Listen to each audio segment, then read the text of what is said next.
오늘이 비대면 예배로 처음 드려지는 금요 기도회 시간입니다.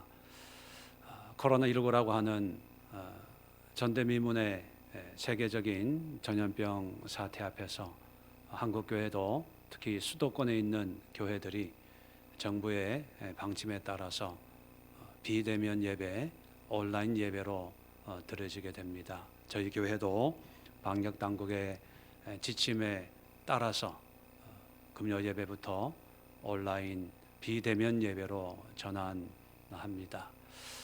이 예배를 그리고 이 시간 각자의 삶의 현장과 처소에서 예배드리고 있는 우리 성도들과 함께 육으로는 떨어져 있지만 영으로 하나고 마음으로 하나가 되어서 하나님 앞에 예배드리고 또 이런 사태를 막고 있는 이 시대를 위해서 또 우리 대한민국을 위해서 또 이 상황을 위해서 함께 기도하는 시간을 가지려고 합니다. 함께 신령과 진정으로 주님의 임재를 고백하면서 함께 말씀을 가지고 은혜 나누고 또 기도하며 이 시간을 함께 보낼 수 있기를 주님의 이름으로 간절히 부탁을 드립니다. 먼저 잠시 기도로 예배를 시작하도록 하겠습니다. 기도하겠습니다. 좋으신 하나님 아버지, 은혜와 사랑을 감사합니다. 어떤 환경, 어떤 여건 속에서도 하나님은 여전히 하나님이시고 하나님의 나라는 여전히 강성하며 주의 영광은 어떤 세상의 형편과 상황에 상관없이 주의 영광이 영광스러움을 드러내는 전능하신 하나님인 것을 다시 한번 고백하며 비록 비대면 예배, 한 번도 경험하지 못한 온라인 비접촉 예배를 드리고 있습니다.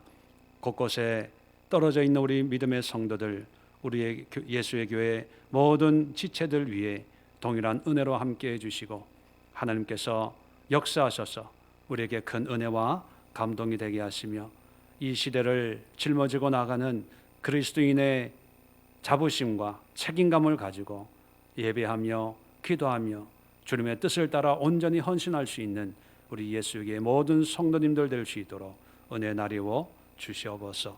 오늘 말씀 위에도 함께 해주시기를 원하며 예수님의 이름으로 감사하며 간절히 기도드리옵나이다. 아멘. 자, 오늘 함께 보실 말씀은 다니엘서 9장 16절부터 19절까지의 말씀을 우리 찾아서 함께 상고해 보도록 하겠습니다. 제가 가지고 있는 성경은 구약 성경 1249면에 있습니다. 다니엘서 9장 16절로 19절의 말씀입니다. 우리 찾아서 함께 합독하시면서 오늘 말씀이 주는 의미가 무엇인지 함께 마음에 새길 수 있기를 바랍니다. 다니엘서 9장 16절로 19절 제가 천천히 봉독해 드리겠습니다. 주여 구하옵나니 주는 주의 공의를 따라 주의 분노를 주의 성 예루살렘 주의 거룩한 산에서 떠나게 하옵소서. 이는 우리의 죄와 우리 조상들의 죄악으로 말미암아 예루살렘과 주의 백성이 사면에 있는 자들에게 수치를 당함이니이다. 그러하온즉 우리 하나님이여 지금 주의 종의 기도와 간구를 들으시고 주를 위하여 주의 얼굴빛을 주의 황폐한 성소에 비추시옵소서. 나의 하나님이여 귀를 기울여 들으시며 눈을 떠서 우리의 황폐한 상황과 주의 이름으로 일컫는 성을 보옵소서. 우리가 주 앞에 간구하옵는 것은 주의 공의를 의지하여 하는 것이 아니요 주의 큰 긍휼을 의지하여 함이니이다. 주여 들으소서. 주여 용서하소서. 주여 귀를 기울이시고 행하소서. 지체하지 마옵소서. 나의 하나님이여 주 자신을 위하여 하시옵소서. 이는 주의 성과 주의 백성이 주의 이름으로 일컫는 바 됨이니이다. 아멘. 오늘 이 말씀을 가지고 이런 기도를 할 때입니다 라고 하는 제목으로 함께 은혜를 나누려고 합니다. 지금 우리가 처해 있는 상황은 한국교회가 한 번도 경험해 보지 못한 그런 상황을 우리가 지나고 있습니다. 한국 교회 초유의 사태인 비대면 예배, 공식적인 모든 예배와 모임과 집회를 법적으로 금지하는 이런 사태를 맞이하고 있을 때 성도님들도 그렇지만 목회자로서 정말 비통함과 또 절망과 낙심은 이루 말할 수가 없습니다. 특별히 이런 상황을 야기시키는데 신천지보다 더하다는 비판을 받는 그런 목사와 교회가 있다는 것에 분노하게 됩니다. 그리고 광화문 광복절 집회에 100명이 참석한다고 집회를 허락한 법원의 판단에도 화가 납니다. 또 이런 사태를 방관하고 있다가 마치 교회가 전염병의 온상이 되고 성도들이 전염병의 매개체가 된 것처럼 떠들고 있는 방송이나 또 정부 당국에 대해서 또한 화도 나고 분노를 느끼게 됩니다. 교회의 존재 목적이 예배고 또 성도의 거룩한 교제인데 행정명령이라고 하는 이런 사람이 만든 법으로 하나님을 예배하는 것을 금지하고 있는 이런 현실이 너무 화가 나고 분노할 수밖에 없습니다.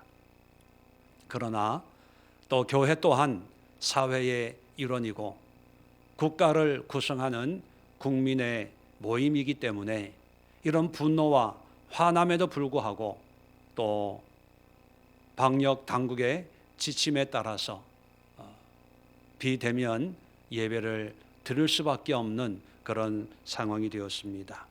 이러한 상황에 그저 감정적으로 어떤 단체를 미워하고 정부 방침에 분노를 느끼고 또 이런 상황에 대해서 낙심과 절망만 하는 것이 우리 그리스도인의 본분은 아니라고 생각합니다.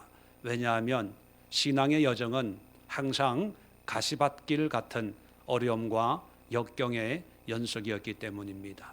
어쩌면 편안한 그런 때보다 이런 환난과 혼동과 불확실성이 있는 이런 시국이 우리 믿는 자들에게는 더욱 각성하는 그런 계기가 되고 신앙적으로 더욱 분별할 수 있는 그런 하나님의 은혜의 때가 아닌가 그런 생각을 합니다.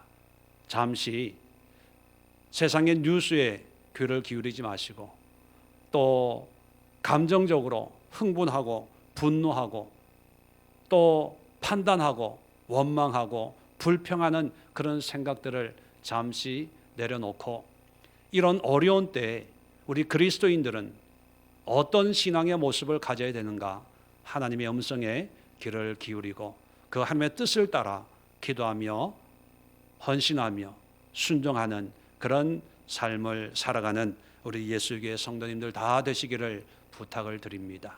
오늘 성경 본문을 보면 다니엘이 바벨론 포로 생활을 하고 있을 때 우연히 예레미야 선지자가 수십 년 전에 유다의 멸망을 예루살렘의 멸망을 예언했던 그 말씀을 듣게 됩니다. 9장 2절에 보면 곧 그 통치 원년에 나 다니엘이 책을 통하여 여호와께서 말씀으로 선지자 예레미야에게 알려주신 그 연수를 깨달았나니 곧 예루살렘의 황폐함이 70년 만에 그치리라 하신 것이니라. 어느 날 갑자기 나라가 망하고 소년의 나이에 포로로 끌려와서 수십 년 살고 있는 다니엘에게 예레미야를 통해 예언하신 말씀을 듣게 됩니다. 그 말씀을 통해서 이런 어려움이 왜 생겼는가를 깨닫게 되지요. 그 깨달음을 통해서 다니엘은 그 자리에서 무릎을 꿇고 하나님 앞에 기도하는 모습을 우리에게 보여줍니다. 이 기도를 통해서 이제 10장부터 이어지는 환상을 통해서 하나님의 놀라운 섭리와 하나님의 계획을 알게 되고 그 계획 가운데 온전한 헌신과 믿음의 삶을 살아내는 다니엘의 모습을 볼 수가 있습니다. 세상이 어려울 때 하나님의 메시지는 어쩌면 더 분명해질 수 있습니다. 반대로 세상이 편안해지면 그만큼 하나님의 말씀은 더 분간하기 힘든 것이 우리 인생의 모습들이 아닌가 생각합니다. 혼란과 불확실성이 넘쳐나고 있는 이 시대에 잠잠히 하나님의 말씀인 성경에 귀를 기울이면서 성경 시대 속에 환난과 연단과 불확실성 속에 살아가는 우리 신앙의 선배들이 이런 때를 어떻게 살아냈는가 우리가 함께 살펴보면서 오늘 이 시간부터 다니엘처럼 우리 믿음의 선진들처럼 믿음의 위대한 우리 선배들처럼 이 시대를 하나님의 뜻 가운데 살아내는 우리 예수교의 모든 성도님들 될 수 있기를 기대하고 또한 부탁을 드립니다. 오늘 본문은 이제 다니엘이 기도하면서 금식하며 기도하면서 하나님 앞에 기도하는 가운데 오늘 본문부터 이제 구체적으로 하나님 앞에 기도하는 주여 구하옵나니 라고 하면서 기도의 구체적인 요청을 우리에게 소개해 주고 있습니다. 이 요청을 보면서 우리가 4가지로 이런 기도를 할 때입니다 라고 하는 제목에 맞는 그런 기도의 제목을 가지고 기도하는 시간을 가지려고 합니다. 먼저 16절에 보니까 주여 구하옵나니 주는 주의 공의를 따라 주의 분노를 주의 성 예루살렘 주의 거룩한 산에서 떠나게 하옵소서. 이는 우리의 죄와 우리 조상들의 죄악으로 말미암아 예루살렘과 주의 백성이 사면에 있는 자들에게 수치를 당함이니이다. 자, 첫 번째 기도는 간절한 회개의 기도라는 것입니다. 본격적으로 이제 9장 3절부터 금식하며 기도를 하고 있는데 그 기도의 전반 부분을 차지하고 있는 것이 바로 간절한 회개의 기도였다는 거죠. 4절에 보니까 내 하나님 여호와께서 기도하며 자복하여 이르기를 5절에 우리는 이미 범죄하여 패역하며 행악하며 반역하여 주의 법도와 규례를 떠나 싸우며 6절 끝에 보면 우리의 고관과 조상들과 온 국민에게 말씀한 것을 듣지 아니하였나이다. 7절 끝에 이는 그들이 주께 죄를 범하였음이니이다. 8절 끝에도 우리가 주께 범죄하였음이니이다. 11절에 온 이스라엘이 주의 율법을 범하고 치우쳐 가서 주의 목소리를 듣지 아니하였으므로 이 저주가 우리에게 내렸으되 곧 하나님의 종 모세 율법에 기록된 맹세대로 되었사오니 이는 우리가 주께 범죄하였음이니이다. 계속해서 다니엘이 첫 번째 반응은 뭐냐면 죄에 대한 회개입니다. 그런데 이 죄에 대한 회개는 누구에 대한 죄의 고백일까요? 물론 자기 자신 당대의 죄도 포함되지만 조상의 죄, 한 번도 본 적이 없는, 한 번도 죄를 행하는 것을 목격한 적이 없는 조상들, 이미 죽어서 10년, 100년, 200년 지난 그 조상들의 죄까지도 회개하고 눈물로 고백하고 있다는 것입니다. 그렇다면 우리가 처해 있는 이 상황 속에 누구를 원망하고 불평하고 모든 원인이 누구 때문이야? 저런 목사가 있어서, 저런 교회들이 있어서, 저런 맹종하는 성도들 때문에 이런 손가락질보다는 우리 믿는 자들이 이런 시국에 이 시대의 죄와 우리 자신들의 죄와 우리 조상들이 지은 죄를 마치 나의 죄인 것처럼 고백하고 금식하며 회개하며 마음을 찢는 그런 회개의 기도가 필요할 때입니다. 세상 사람들은 이런 어려움을 이야기한 당사자들을 원망합니다. 그러나 기독교인들은, 성도들은 이 원인이 당사자뿐만 아니라 이 시대를 관통하는, 인간을 관통하는 그 죄의 열매들이 이 모양 저 모양으로 드러나고 있다는 사실을 잊어서는 안 됩니다. 그래서 드러나는 열매인 눈에 보이는 현상만 가지고 그 문제만을 해결하려고 하다가 그 죄의 뿌리는 망각하고 간과할 때가 많습니다. 그러나 그 죄의 뿌리가 남아있다면 이 현실은 시간이 지나면 어떤 모습이든지 또 변화되고 해결될 것입니다. 그러나 현실은 해결되더라도, 환경은 달라지더라도 죄의 뿌리는 여전히 남아서 또 다른 죄를 낳고 또 다른 고통과 아픔을 주고 있다는 사실을 우리는 기억해야 됩니다. 그렇기 때문에 우리 기독교인들은 현실의 문제, 드러나는 현상만이 아니라 보이지 않는 영적인 깊은 인간성 내면에 도사리고 있는 이 사회 깊은 구석에 있는 영적인 죄의 문제를 바라보고 직시하고 그 죄의 문제를 오직 믿음으로 하나님 앞에 말씀으로 예수의 십자가의 보혈을 의지하면서 해결해 나가는 시대적인 사명을 오직 우리 기독교인들, 우리 예수의 성도들이 지고 감당해야 된다는 사실을 우리는 잊어서는 안 됩니다. 그렇기 때문에 이런 사태 속에 우리 간절히 기도해야 될 첫 번째 기도의 제목은 회개하는 것입니다. 이 땅의 죄를 회개하십시오. 우리 조상의 죄를 회개하십시오.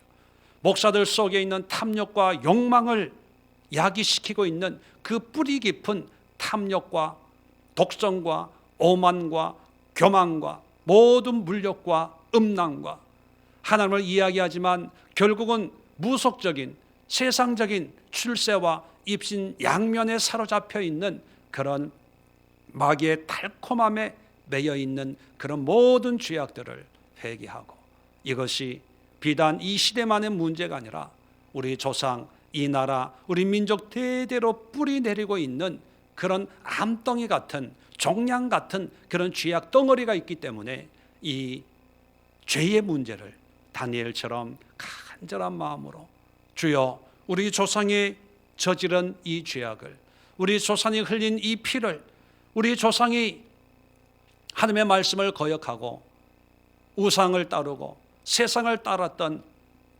그 죄의 대가를 내가 치르겠습니다. 믿음으로 감당하겠습니다.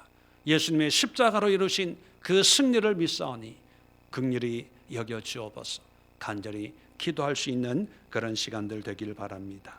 두 번째 17절 보니까 그러하온즉 우리 하나님이여 지금 주의 종의 기도와 간구를 들으시고 주를 위하여 주의 얼굴빛을 주의 황폐한 성소에 비추시옵소서. 자, 두 번째는 신앙의 회복입니다. 지금 다니엘은 하나님의 얼굴빛, 하나님이 주의 얼굴빛이라고 하는 것은 하나님의 영광이죠. 하나님의 권세, 권능을 의미합니다. 주의 얼굴빛을 주의 황폐한 성소, 어디입니까? 예루살렘입니다. 원래 예루살렘은 하나님의 집이에요. 하나님의 임재가 있는 곳입니다. 하나님을 예배하는 곳이에요. 그런데 그 하나님의 성소 예루살렘 성이 황폐하게 되고 말았습니다. 이것은 바로 우리 인간이 이스라엘 백성들의 죄 때문에 하나님의 진노로 바벨론에 의해서 무너지게 하신 거지요. 황폐해버린 이 성소가 다시 한번 하나님의 영광으로 가득 채워달라고 기도하고 있습니다. 오늘날 성소는 뭡니까? 구체적으로는 우리 각자 가지고 있는 신앙입니다. 우리 한 사람 한 사람이 주님이 임재하시는 거룩한 성소이고, 그리고 가시적인 것이 바로 교회입니다. 그렇다면 황폐한 성소라고 하는 것은 바로 무너진 우리의 신앙과 믿음, 입으로는 하나님을 얘기하고 예수님을 얘기하고 몸은 교회 가고 몸은 예배하는 데 있지만 하나님의 영광이 떠나버린, 하나님의 은혜가 떠나버린 그런 껍데기 같은 그런 황폐해버린 신앙과, 또 그런 사람들이 모여 신앙생활을 하는 교회가 바로 황폐한 성소가 아니겠습니까?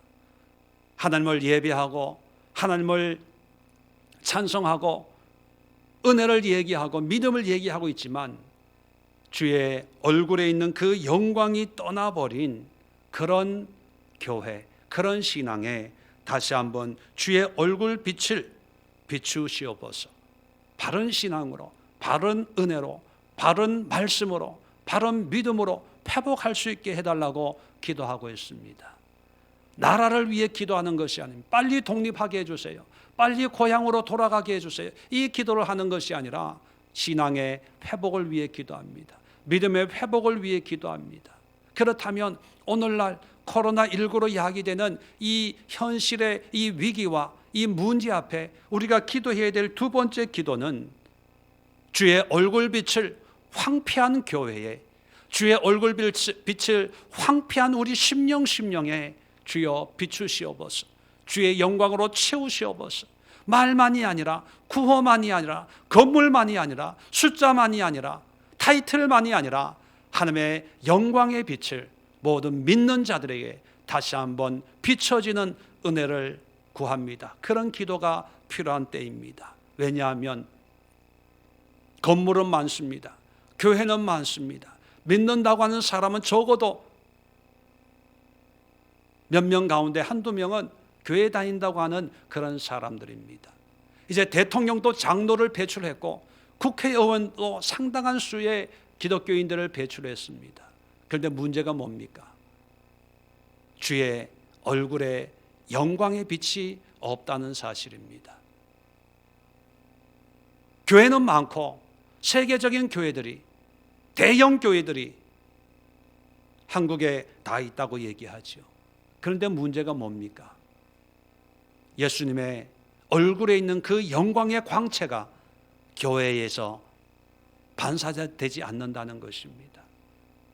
지금까지는 교회를 건축하는데, 많은 사람들이 모이는데, 유명해지는데, 어떤 대외적인 행사를 하고 어떤 사역을 감당하고 보여지는 그런 일들에 관심을 가졌다면, 코로나19를 통해서 우리는 다시 한번 잠잠히 내 마음에, 내 믿음에 예수의 얼굴에 있는 그 영광의 빛이 나를 통해서 빛나고 있는가를 되돌아보는 그런 기회가 되어야 됩니다. 그렇게 하기 위해서는 우리는 기도해야 되지요.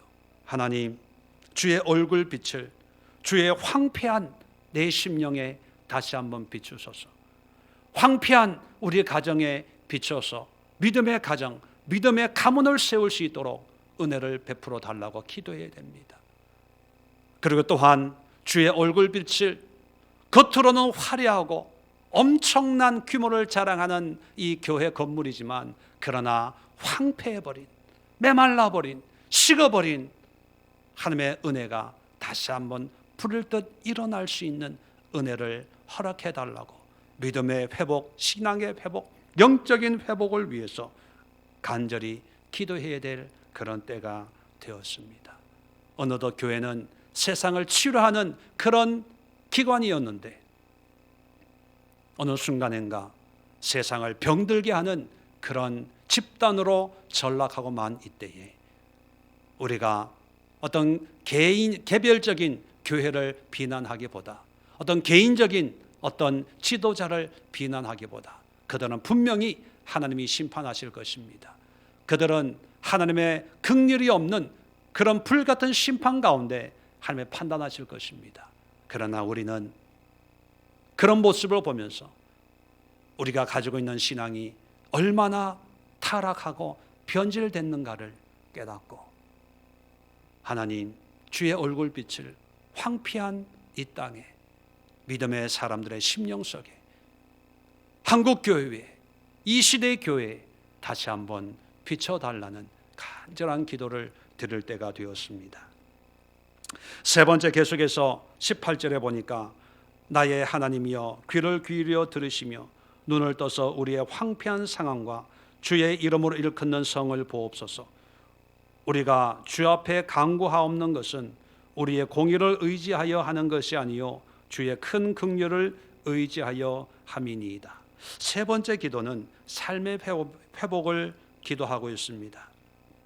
18절에 귀를 기울여 들으시며 눈을 떠서 우리의 황폐한 상황과 지금 바벨론 포로로 끌려가서 수십 년 나라 없는 식민 지배받고 있는 포로의 상황을 기억해 달라고 기도하고 있습니다. 그리고 주의 이름을 일컫는 성을 보옵소서. 바로 예루살렘 성이지요.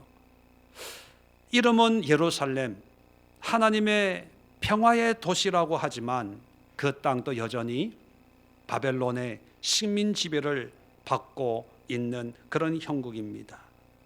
그런 현실을, 현 상황을 회복시켜 달라는 그런 기도를 하고 있죠.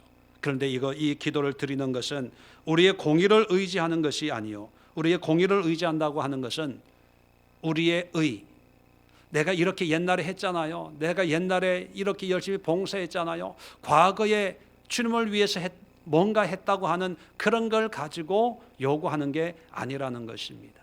또 이런 의미를 좀 더 확장하면요, 어떤 의미가 되냐면 내가 좀 더 편해지려고 이렇게 기도하는 게 아니라는 겁니다. 나라 없는 백성보다 나라를 가지고 있는 그런 삶이 더 편안하니까, 떳떳하니까 나라는 꼭 있어야 되겠습니다, 이런 이유 때문에 지금 현실을 위해서 기도하는 게 아니라는 것입니다. 그러면 무엇을 위해 기도하는 거라고 얘기합니까? 18절 계속해서 주의 큰 긍휼을 의지하여 함이니이다.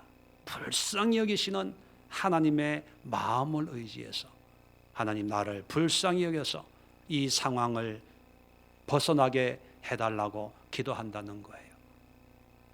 우리 오늘날의 현실로 보면 코로나19가 지긋지긋해서 빨리 이 사태가 해결되게 해달라고 기도하는 것이 아니라, 내가 좀 더 편안하고 사업이 잘 되고 안전한 환경 속에서 주의 일을 하기 위해서 이 사태가 빨리 지나가게 해달라고 기도하는 것이 아니라, 그저 이유는 단 한 가지입니다.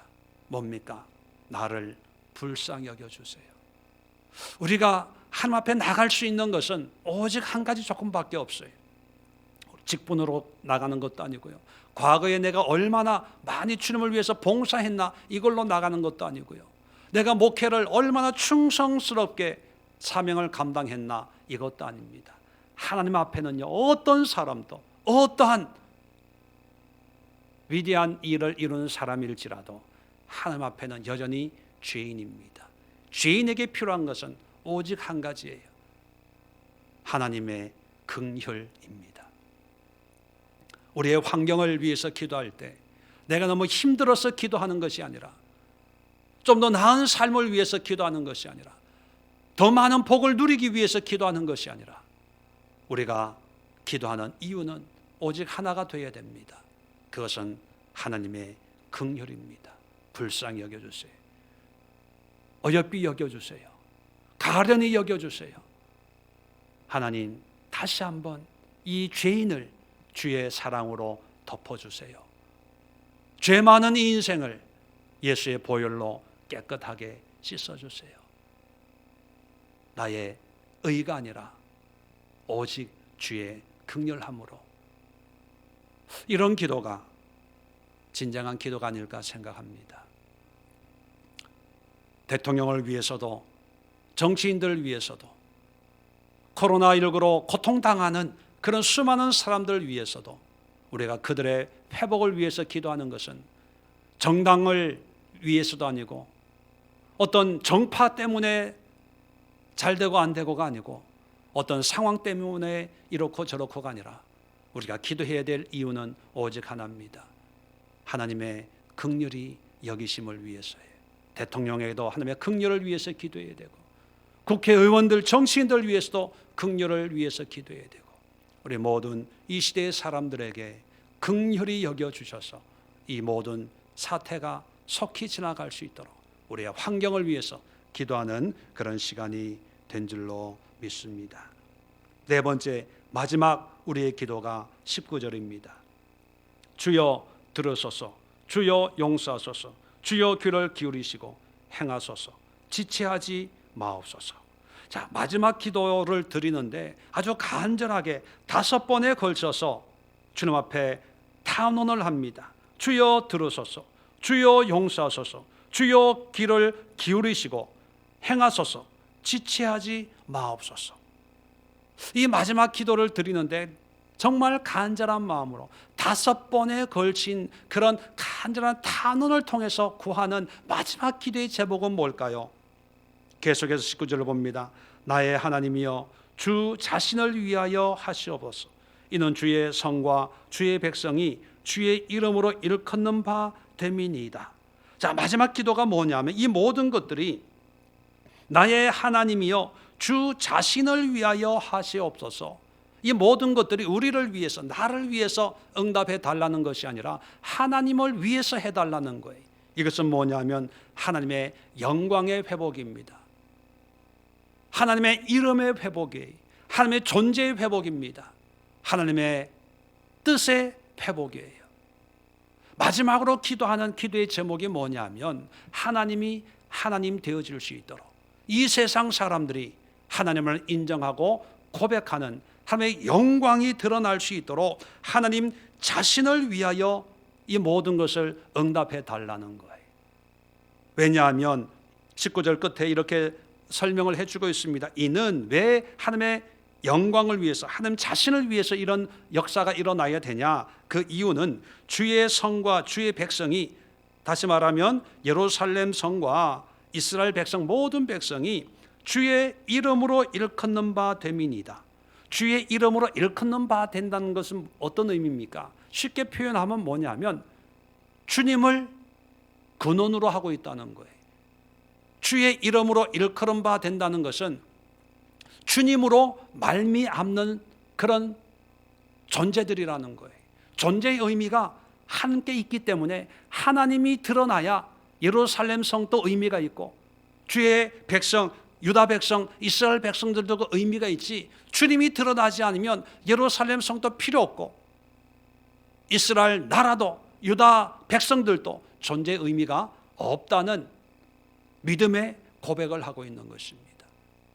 이것이 우리에게 어떤 의미냐면 코로나19나 뭐 대면 예배, 비대면 예배, 지금의 환경과 상황, 이 모든 것들이 주님으로 말미암아 일컬은 바 되는 것이기 때문에 이 모든 것을 통해서 주님의 영광이 드러나야 됩니다. 왜냐하면 주님의 영광이 드러나지 않으면 교회도 필요가 없어요. 예배도 의미가 없습니다. 믿는다고 하는 사람들도 웃기는 거예요. 아무 의미가 없는 것들입니다. 주님의 영광이 드러나지 않으면 기독교라고 하는 종교는 또 다른 종교 중에 하나로 전락하고 마는 거예요. 뭐가 다릅니까? 신천지나 사랑제일교회나 뭐가 달라요? 제가 보기에는 사랑제일교회가 더한 것 같아요. 처음에 신천지 교회가 1차 감염의 온상이 됐을 때는 이단이니까 저건 교회가 아니야, 그렇게 주변 사람들에게 얘기했습니다. 그런데 요즘에 사랑제일교회라고 하는 교회가 2차 감염의 온상이 된 뒤로부터 할 말이 없어요. 뭐라고 설명해야 될지, 교단이 달라, 교파가 달라, 뭐 이렇게 설명해야 되겠습니까? 그리고 그 교인들이 행하는 작태를 보니까 이건 교인이라고 얘기할 수도 없는 이단을 맹종하는 정신없는 사람들이 아닌가, 그런 생각을 가질 때가 있어요. 이런 상황에서 우리가 기도해야 될 것은 우리 교회만 안전하고 우리 성도들만 안전하고 이 사태가 잘 지나가게 해주세요, 이것이 아니라 정말 하나님의 영광이 드러나야 됩니다. 영광이 드러나서 하나님이 심판할 자 심판하시고, 저주할 자 저주하시고, 책망할 자 책망하시고, 매로 다스릴 자 다스리시고, 하나님이 세울 자 세우시고, 칭찬할 자 칭찬하시고, 영광을 받을 자 영광을 받는, 그래서 누가 보더라도 정말 하나님을 믿는 사람은 다르구나, 저런 사람은 가짜고 짝퉁이고 이단이고 사입이고, 정말 믿음의 사람, 하나님의 영광을 누리는, 은혜를 누리는 사람들은 바로 저런 신앙을 가지고 있는 사람들이구나, 이것이 드러날 수 있도록 먼저 하나님의 영광이 다시 한번 회복되는 역사를 위해서 우리가 기도해야 됩니다. 지금은 하나님의 영광이 땅에 떨어져서 사람들에게 밟히고 있습니다. 조롱거리가 되고 있어요. 우스갯소리가 되고 있습니다. 이런 시대에 우리가 기도해야 될 것은 나의 안위보다도 주여, 나의 하나님이여, 주 자신을 위하여 하시옵소서. 주님이 조롱당하고 있습니다. 주님이 우스갯소리가 되고 있습니다. 주님이 조롱거리가 되고 있습니다.